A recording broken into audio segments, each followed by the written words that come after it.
Om Jnanatimirandasya Jnananjanan Shalakaya Chakshurunmilitam Yena Tasmai Shri Gurave Namaha Gurave Gaurachandraya Radhikaya Stadalaye Krishnaya Krishna Bhaktaya Tadabhaktaya Namo Namaha Narayanam Gurum Vande Sharanyam Bhaktavandavam Gauramanovistam Purnam Radhadasyam Pradayakam Rupalugacharya Varyam Rupam Anjari Preshtakam Patita Pavana Bandhavam Yugacharya Narayanam Vancha Kalpatarubhyascha Kripa Sindhubhya Evacha Patitanam Pavanebhyo Vaishnavebhyo Namo Namaha Namo Mahavadanyaya Krishna Prema Pradayate Krishnaya Krishna Chaitanya Namne Gaura Tuise Namaha Shama Sundara Shikanda Shekara Ismirahasar Murali Manohara Radhikara Shika Mamu Kripanide Swapriya Charana Kinkarim Kuru Tapta Kanchana Gaurangi Radhe Vrindavaneshwari Vrishabhanu Shute Devi Pranamami Hari Priya Vrindayi Tulasi Devyai Priyai Keshavasacha Krishna Bhakti Prade Devi Satyavatyai Namo Namaha Shri Krishna Chaitanya Prabhu Nityananda Shri Advaita Gadadhara Shri Vasadi Gaura Bhakta Vrindam Hare Krishna Krishna Krishna Hare Hare Hare Ramo Ramo Ramo Hare Hare.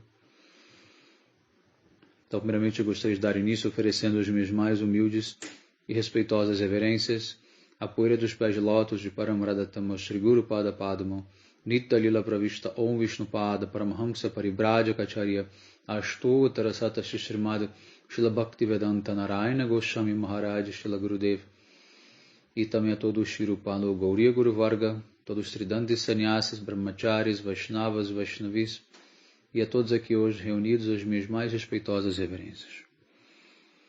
Então, pela misericórdia sem causa de Srila Gurudeva, de todos os mestres do passado, presente e do futuro, nós podemos nos reunir aqui hoje mais uma vez para dar sequência à leitura do Uddhava Gita, capítulo 8, verso 20. Então, Krishna está explicando para o Uddhava as diferentes maneiras de se alcançar a meta suprema. E agora o verso 20 é um dos versos mais importantes do Uddhava Gita. E Krishna diz o seguinte: Na sadhayati mam jogo na samkhyam dharma uddhava na swadhyayastapastyago jatha bhaktir mamorjita. Meu querido Uddhava, não é através de Ashtanga Yoga, nem através do monismo impessoal, ou do estudo analítico da verdade absoluta, ou do estudo dos Vedas, nem mesmo por austeridades, caridade, ou por aceitar a vida renunciada como um sannyasi, me satisfaz tanto quanto o serviço devocional exclusivo prestado a mim. Então aqui Krishna deixa bem claro, para quem ainda tinha dúvidas do que era o processo mais elevado, qual o yoga mais elevado, aqui Krishna escreve com todas as letras. Não é através do Ashtanga Yoga, não é através dos Mayavadis, do monismo impessoal, não é através da lógica, estudo analítico, não é através do estudo demasiado dos Vedas, simplesmente memorizando os versos védicos, não é através das austeridades, tampouco da caridade, ou tampouco de você aceitar uma vida renunciada como um sannyasi. Nada disso satisfaz tanto a Krishna quanto o serviço devocional exclusivo prestado a ele.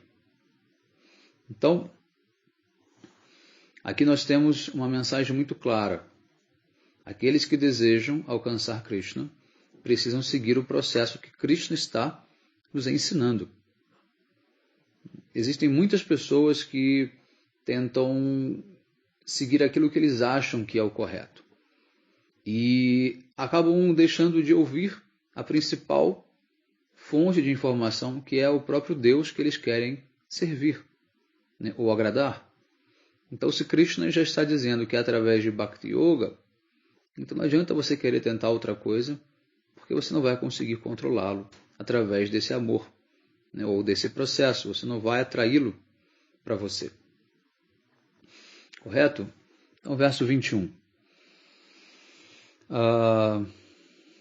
Sendo muito querido aos devotos e aos sadhus, ou seja, às pessoas santas, eu sou alcançado através da fé firme e do serviço devocional. Esse sistema de Bhakti Yoga, o qual gradualmente aumenta o apego por mim, purifica até mesmo os seres humanos nascidos entre os comedores de cachorro. Na Índia tem um grupo de pessoas que são comedores de cachorro. São considerados os mais repugnantes da sociedade. Ou seja, qualquer um pode se elevar à plataforma espiritual através do processo de Bhakti Yoga. Então, que Krishna ele já deixa bem claro que esse processo não considera casta, não considera nascimento, não considera status social, não considera esforço, no sentido de que não importa se você fica por 60 mil anos fazendo austeridades, você não vai conseguir só pelo esforço. Aqui a gente sempre lembra dos 2 dedos da corda que Mãe Yashoda pegou para amarrar Krishna.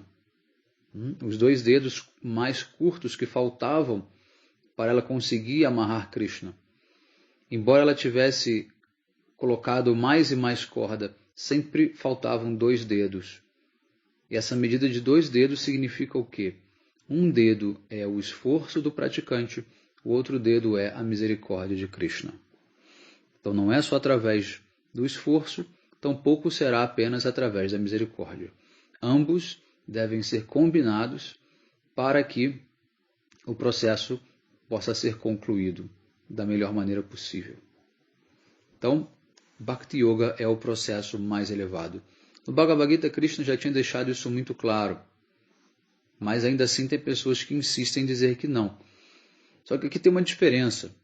O fato de você saber que Bhakti Yoga é o mais elevado também não te necessariamente coloca como capaz de realizá-lo. Então, você pode reconhecer que o seu nível ainda não é tão elevado e você vai fazer Karma Yoga, ou Jnana Yoga, ou enfim, Sankhya Yoga, não tem problema. Se for baseado nisso, não tem problema. Porque Krishna mesmo no Bhagavad Gita, ele explica que se você não tem capacidade para o mais elevado, faça o menos elevado, até você encontrar um nível que você possa fazer. Agora, você precisa entender o Siddhanta, que é a conclusão filosófica, de que Bhakti Yoga é o mais elevado. E você deve tentar chegar neste ponto. Por quê? Porque a alma ela só se satisfaz dentro de uma relação com o Senhor Supremo. A alma foi feita pelo Senhor Supremo para servi-lo e amá-lo. Ou seja, devoção é algo inerente à alma.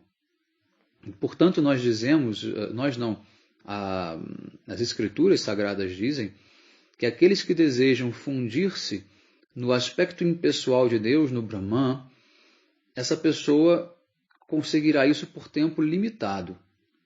Por quê? Porque ali no Brahman não há qualquer possibilidade de troca ou de serviço ou de expressão da devoção da alma, porque o Brahman não tem personalidade. O Brahman ele não precisa de serviço. O Brahman ele é simplesmente uma energia imanente. Não tem como você servir uma energia imanente. Você serve uma personalidade que tem atributos, passatempos, qualidades, nomes, formas diferentes. Aí você consegue servir, que tem desejos. Então, liberação acontece apenas quando a alma encontra a morada de Deus. Do contrário, não é uma liberação permanente, é uma liberação temporária. Nós chamamos de Sayudhya Mukti. É você fundir-se no Brahman. Tá? Então, tem uma diferença também entre o devoto que quer fundir-se no Brahman, mas entende que o Brahman é diferente dele, que o Brahman é Deus, esse é chamado de impersonalista. Agora, tem aquele que quer fundir-se no Brahman porque se julga idêntico ao Brahman. Ele também é impersonalista, mas ele tem um que a mais chamado Mayavada, na filosofia Mayavada. Então, contra os impersonalistas, nós não temos absolutamente nada. É apenas uma questão de gosto. Eles têm atração pelo aspecto impessoal de Deus, e isso tá bom. Não tem problema em relação a isso. Não tem problema nenhum. Eles vão gradualmente elevar-se à plataforma da devoção à pessoa suprema.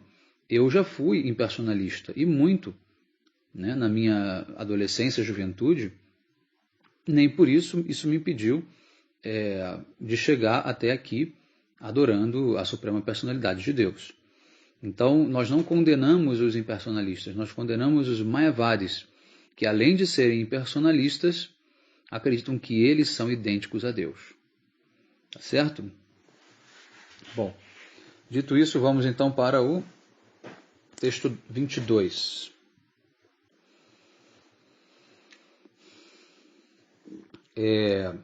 Verdade, compaixão, princípios religiosos, austeridade e conhecimento não podem purificar completamente a pessoa que está desprovida do serviço devocional a mim. Então, o que purifica a mente, o corpo, os sentidos, é Bhakti, é o serviço devocional.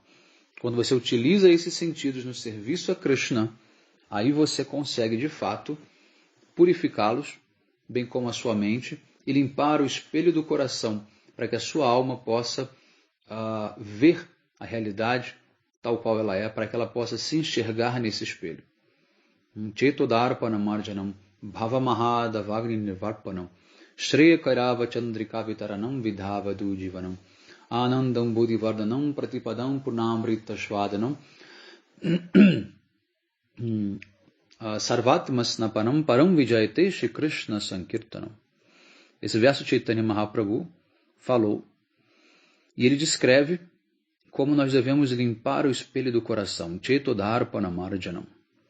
Através do cantar dos santos nomes, da prática devocional, você limpa o espelho do coração e assim você pode deixar que aquela pureza original do espelho de refletir perfeitamente possa se manifestar. A alma já é perfeita, a alma não precisa se aperfeiçoar. Nós precisamos apenas remover as camadas de sujeira que existem sobre a alma. E assim, passo a passo, você vai avançando no processo. Primeiro você limpa o espelho do coração, depois as misérias materiais são extinguidas, né? Bhava Mahada Vagnirvapanam, Shreya Kairava Chandrika, Vitaranam Vidhavadu Jivanam. E aí, assim como os raios refrescantes da lua, o conhecimento transcendental chega até você. Anandam Bodhivardhanam Pratipadam. Então você vai experimentar uma bem-aventurança transcendental e depois, a cada passo, você poderá saborear o néctar. Pratipadam Purnamrita Shvadanam. O néctar do serviço devocional. Sarvatmasnapanam param vijayate Shri Krishna Sankirtanam. Então é como se a alma estivesse sendo banhada, lavada, através desse processo do cantar dos santos nomes. O processo recomendado para a era que nós vivemos, a era de Kali. Ok? Muito bem. Verso 23.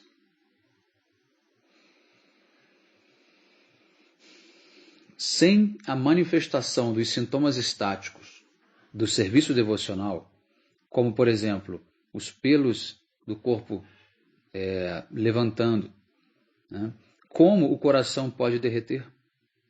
Se o coração não derrete, como as lágrimas podem fluir, lágrimas de amor, podem fluir dos nossos olhos? Sem o coração derreter, sem as lágrimas fluírem dos olhos, como podemos então prestar serviço devocional amoroso. Sem o serviço devocional amoroso, como então poderemos ter a nossa consciência purificada?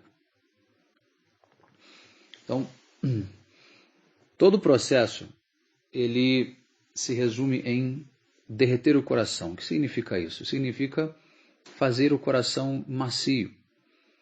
A gente tem essa expressão, né? Coração de manteiga derretida. Né? Então, é uma pessoa que é sensível, uma pessoa que é de fácil, como se diz, ela se emociona facilmente, ela consegue sentir emoções, ela consegue chorar, ela consegue se sensibilizar por diversas situações, tanto consigo quanto pelos outros. E automaticamente, quando o coração derrete, o sintoma direto é a manifestação das lágrimas.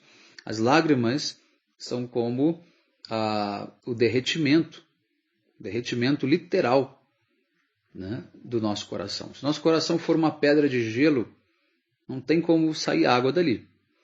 Na medida em que ele começa a derreter, a água começa a escorrer.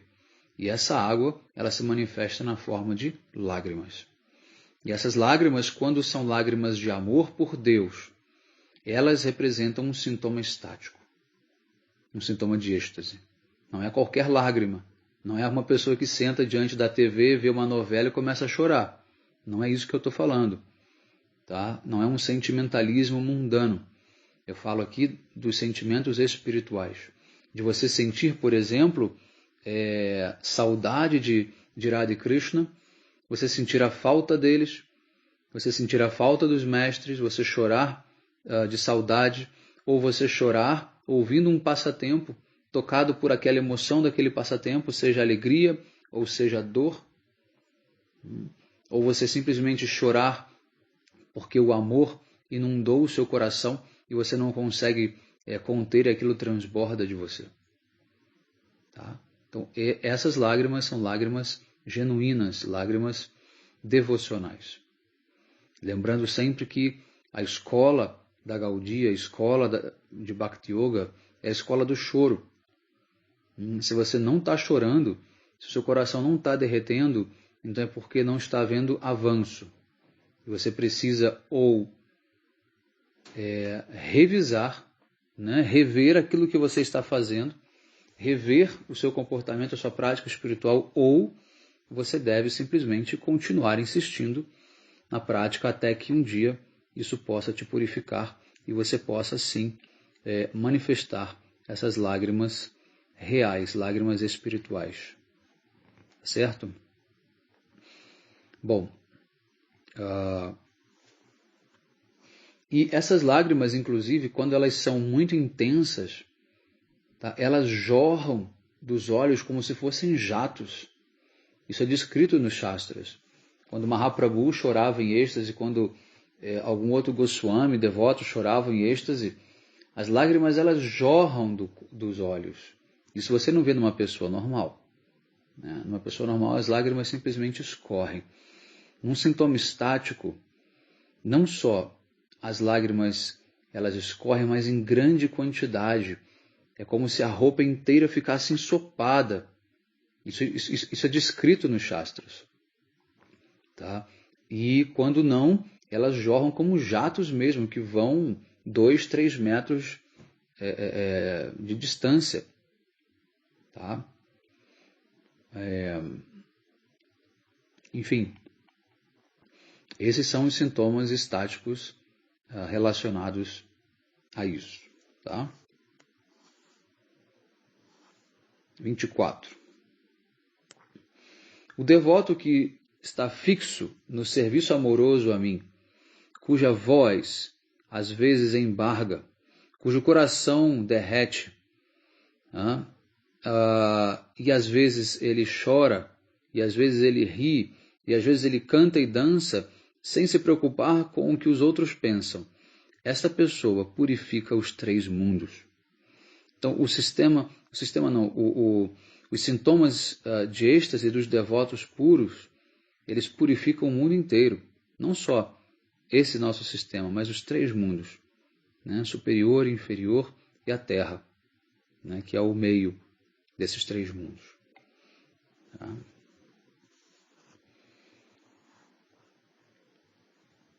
(25) Assim como o ouro, quando derretido no fogo, ele abandona as suas impurezas e retorna ao seu estado puro, brilhante, a alma absorta, né, naquele fogo de Bhakti Yoga, né, se purificando através da prática do Bhakti Yoga como se fosse um grande fogo, ele é purificado de toda a contaminação causada por atividades fruitivas anteriores.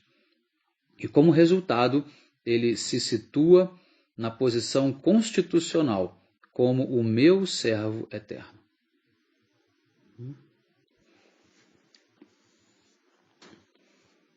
(26) Se um olho que está doente, lhe é aplicado um medicamento, gradualmente ele pode se recuperar, ele pode recuperar a sua habilidade para ver. Da mesma forma, quanto mais a entidade viva se purifica através de ouvir e cantar as narrações das minhas glórias auspiciosas, mais ela pode perceber a minha forma transcendental. Então, a gente tem que estar sempre ouvindo o Harikatha, a gente tem que estar sempre ouvindo o Harinama, tá? Ou seja, e falando o Harikatha, né? Ouvindo e falando o Harikatha. E automaticamente isso vai ajudar a purificar muito o nosso coração. Tá? E aí um dia poderemos ver Krishna diante de nós. Nama, Rupa, Guna e Lila. Primeiro começamos com o nome, Nama, cantando os santos nomes. Quando você obtiver a perfeição em Nama, aí vem Rupa, que é a forma. Você vai ter a visão de Krishna, você vai conseguir ver Krishna, ter o darshan de Krishna.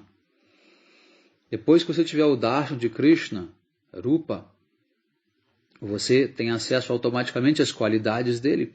As qualidades dele já estão ali impressas na forma dele, no modo dele agir, e que é Guna. E aí, quando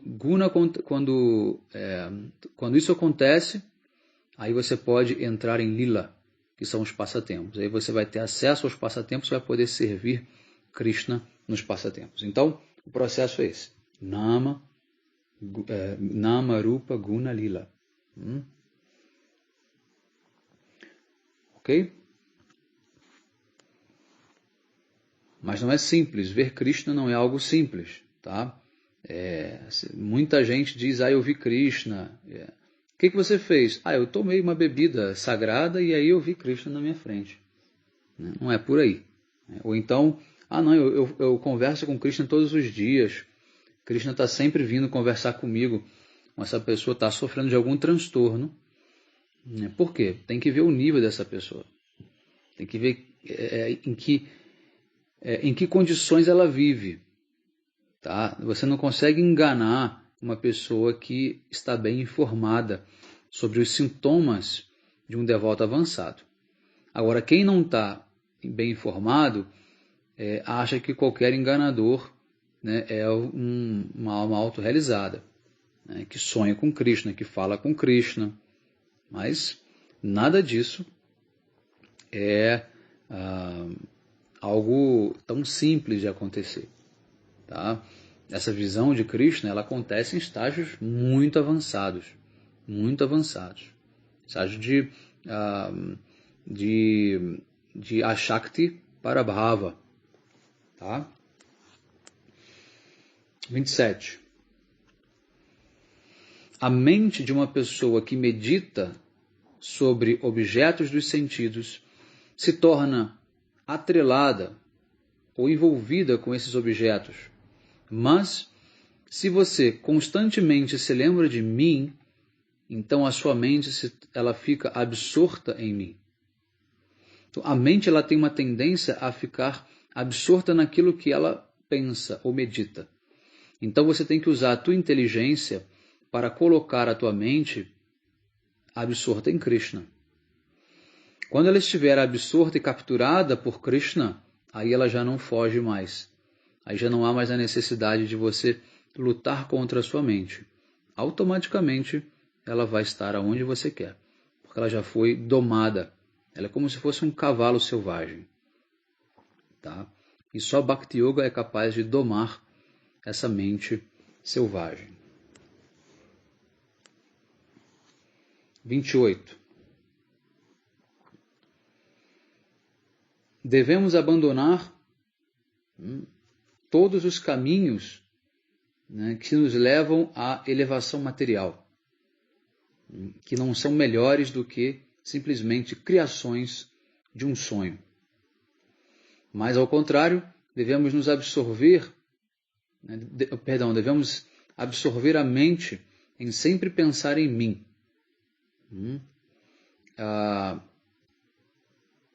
Porque assim você poderá se purificar de todas as contaminações materiais. 29. Aquele que está consciente do seu eu eterno, ou seja, da alma eterna, deve abandonar a associação de mulheres e homens que estejam apegados a outros, né, mulheres e homens, e deve destemidamente se sentar num local solitário e cuidadosamente meditar em mim. Então, novamente, Krishna volta ao ponto. Desfrute sensorial é incompatível com devoção, com vida espiritual. Você pode praticar Bhakti enquanto você desfruta dos sentidos? Pode. Do contrário, não haveria meios de você abandonar isso. Tá? Bhakti é o remédio. Não é que primeiro você abandona o desfrute e depois faz Bhakti, viu? Tem que entender isso também. É fazendo Bhakti que você consegue abandonar o desfrute. Agora, você precisa saber que você precisa abandonar o desfrute e que o desfrute é desfavorável. Porque muita gente acha, isso eu digo com muita certeza, porque na Índia é assim, que o desfrute sensorial não tem problema. Você pode fazê-lo ao mesmo tempo em que você faz Bhakti, porque o resultado vai ser igual. Você vai estar se purificando automaticamente. E não é assim que funciona. Você tem que estar consciente de que você tem que se esforçar para abandonar esse desfrute material. Aí sim, com a ajuda da prática de Bhakti, você será capaz de abandoná-lo. Mas os dois não são compatíveis no estágio da perfeição. Aliás, não faria qualquer sentido uma pessoa que esteja absorta numa realidade transcendental desfrutando do mundo material. Né? É totalmente contraditório. Só que no estágio de sadhana, no estágio de prática devocional, você precisa se esforçar, tá? Para controlar os seus sentidos, não deixar que eles sigam, né, ao bel prazer deles. Você precisa restringi-los, tá? O máximo que você puder. Tá? Sem, claro, enfim, criar situações, vamos dizer, desagradáveis para ninguém e nem para si mesmo. Né? Mas você tem que, nem para si mesmo, perdão. E você tem que continuar tentando, tá? Tentando sempre.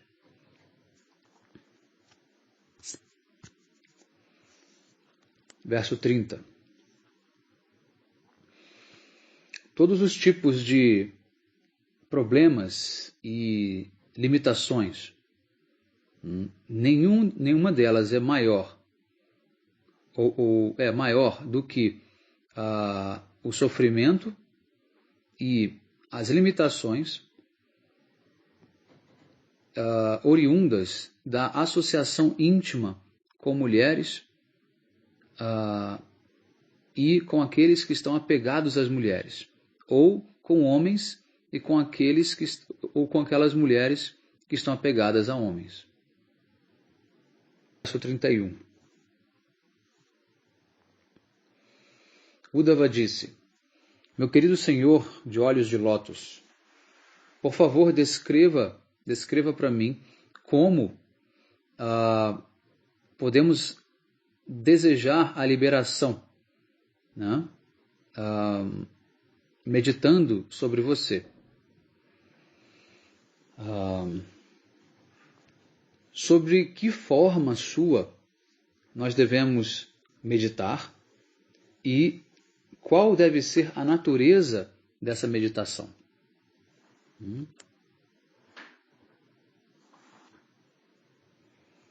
32 e 33.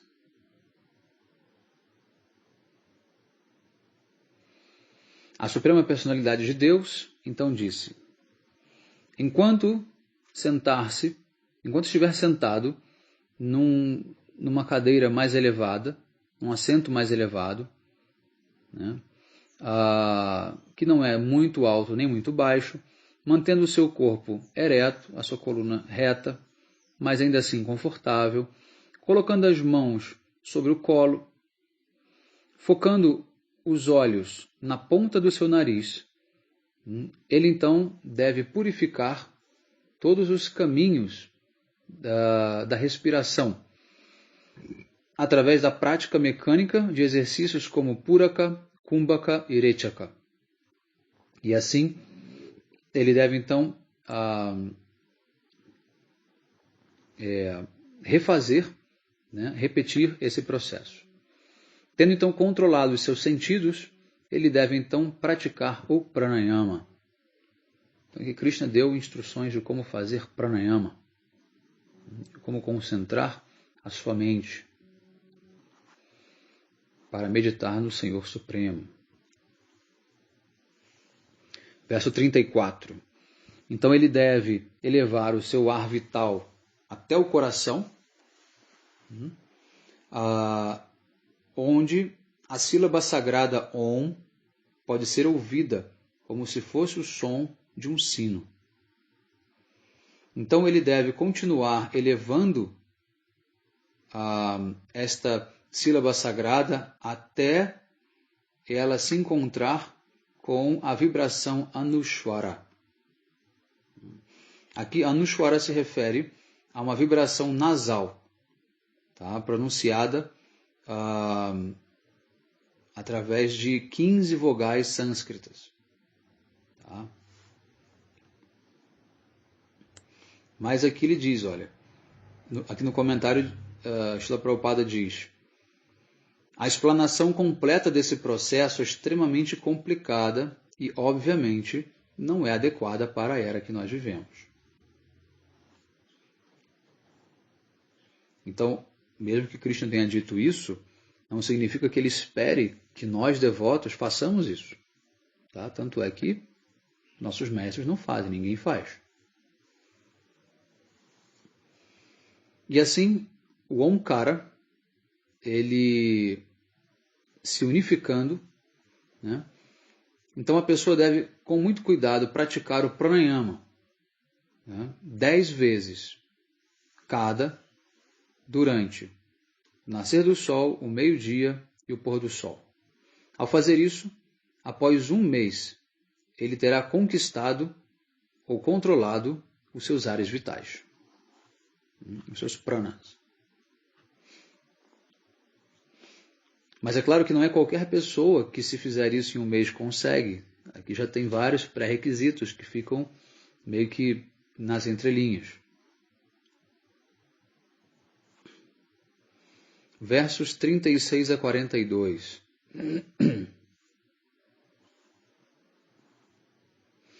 Mantendo os olhos semicerrados, fixados na ponta do nariz, e muito desperto e alerta, ele deve meditar na flor de lótus que está situada dentro do seu coração, que tem 8 pétalas e tem um caule ereto, reto.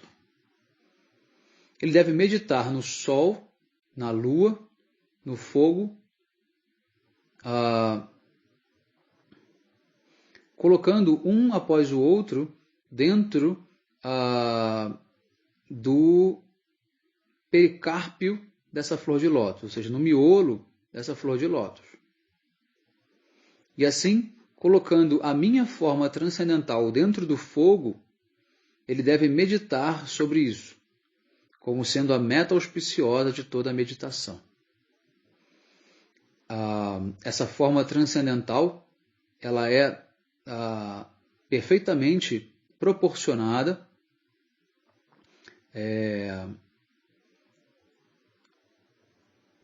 ela é perfeitamente visível, ela é gentil e ela é engraçada. E ela tem 4 longos braços, tem belos ombros, tem um rosto muito belo, um sorriso puro, e tem também as suas orelhas decoradas com brincos na forma de um peixe chamado macara. É um peixe que se assemelha com um tubarão. Essa forma espiritual, ela tem a cor que se assemelha a uma nuvem de chuva fresca, ou seja, bem carregada. E ela está vestida com roupas amarelo-douradas. No seu peito o seu peito é a morada de Srivatsya e de Lakshmi. Srivatsya é uma marca que Krishna tem no peito. E de Lakshmi Devi, que reside nessa marca. E ela é decorada com a concha, com o disco, a Sudarshana Chakra, com a massa e com a flor de lótus. Esta minha forma está decorada com guirlandas de flores da floresta. E os pés de lótus são decorados com tornozeleiras de sinos. E essa forma exibe também a joia de Kaustuba, que fica pendurada num colar, bem como uma coroa muito refulgente. A cintura é decorada com um belíssimo cinto dourado e os braços são decorados com belíssimos braceletes. Todos os membros dessa belíssima forma cativam o coração daquele que a vê. E a face a sua face ela é embelezada através de um olhar misericordioso. Retirando os seus sentidos dos objetos dos sentidos materiais, então ele deve se tornar sério e grave e autocontrolado e deve usar a inteligência para fixar a mente em todos esses meus membros do meu corpo transcendental. Assim ele deve meditar sobre mim e deve observar essa forma muito delicada que eu possuo. Então aqui Krishna ele está se descrevendo. Tá? Mas vocês percebam uma coisa. Esse aqui é o Krishna que tem 4 braços, que não tem pena de pavão. Então não é o Krishna que nós desejamos. Entendam que o livro é escrito para vários tipos de devotos. Tá? Tanto que na própria imagem que eu seleciono para ilustrar aqui as aulas do Uddhava Gita, vocês podem ver, é Krishna sentado com os 4 braços, com essa descrição toda que foi feita aqui. Tá? Só que não é o Krishna de Vrindavana. Então, portanto, esse tipo de prática não leva você a ver o Krishna de Vrindavana. Então, portanto, não serve para nós que somos atraídos pela forma de 2 braços de Krishna em Vrindavana. Então, você tem que tomar muito cuidado para você já não se empolgar e achar, tá vendo, agora eu vou ver Krishna e vou fazer isso aí, o que o yogi está fazendo. Mas e aí, você quer ver qual forma de Krishna? Qual Krishna você quer servir? Essa pergunta tem que ser feita, porque a sutileza do processo é muito grande. Não é apenas um Krishna que existe. Apesar dele ser absoluto, e o Krishna original ser o Krishna de Vrindavana, ainda assim ele se manifesta em outras formas também. E não só em outras formas, mas a relação que ele mantém com cada devoto em Vrindavana ou até mesmo em Dwaraka, em Mathura, é diferente, não é apenas uma relação. Então, se você me diz, eu quero o Krishna de Vrindavana, tudo bem, mas baseado em que relação? Qual Krishna? O Krishna que se relaciona com Mãe Yashoda? O Krishna que se relaciona com os amigos, Subala, Madhumangala? Ou o Krishna que se relaciona com as gopis? Mas quais gopis? Chandravali? Radharani? Lalita Vishaka? Então, a coisa é complexa. Tá? Você precisa ter isso tudo muito claro, porque se isso não estiver desenhado e muito claro na sua mente, qual é o sentido de você fazer uma prática espiritual para ter a visão de uma dessas formas, se você não tem certo qual é a forma que você quer ver? Qual a forma que você deseja servir? Então é por isso que muitas vezes as pessoas se perdem no aspecto impessoal de Deus. Porque elas não têm ideia de como querem se relacionar, porque a alma delas ainda está muito encoberta, ainda não revelou alguns sentimentos que determinam uma direção exata que ela deseja seguir. Então é natural que a pessoa procure o aspecto impessoal. Ela crê em Deus, né, mas ainda não crê o suficiente para saber qual aspecto de Deus ela quer servir. E mesmo na prática do Vaishnavismo, tem muitos devotos que simplesmente praticam sem ter isso claro. Ou seja, o resultado ele é praticamente nulo. Por quê? O resultado ele vai depender da sua intenção. Não existe um resultado automático. Existe aquilo que você deseja alcançar através da prática. Mas Maharaj, agora ficou bem complicado, porque eu realmente não sei, não tenho ideia, mas me atraio por Krishna, me atraio por todos os Krishnas, me atraio pelo Krishna de Vrindavana mais, né? Mas em Vrindavana eu gosto de todos os tipos, eu gosto dos passatempos de amizade, de paternidade, de amor conjugal, eu gosto de todos eles. E agora, como é que eu faço? É agora que entra a figura do Guru, do mestre espiritual, que já conhece a tua alma, que já sabe quem você é. E ele vai dizer para você, eu cheguei até você, porque eu sei o que você precisa fazer de agora em diante para manifestar a tua alma. Então você vai seguir essa prática para que você possa despertar um humor específico, de acordo com aquilo que você é, mas que ainda não sabe que é. Mas o Guru sabe. Então, se o Guru diz para você, olha, faça essa prática, ouça esse tipo de Harikatha, esses passatempos, visite tais lugares, cante tais canções, leia tais livros, isso já é direcionado para um humor específico. Isso um mestre puro, claro, um devoto autorrealizado, não é qualquer aventureiro. Então, você seguindo, né, com fé no mestre, você vai fazer aquela prática. E aí a prática vai começar a dar resultado. Tá? Esse é o processo. Tá certo? Texto 44. Em seguida, essa pessoa ele deve então retirar a sua mente, que estava fixamente meditando na face de lótus do Senhor, e deve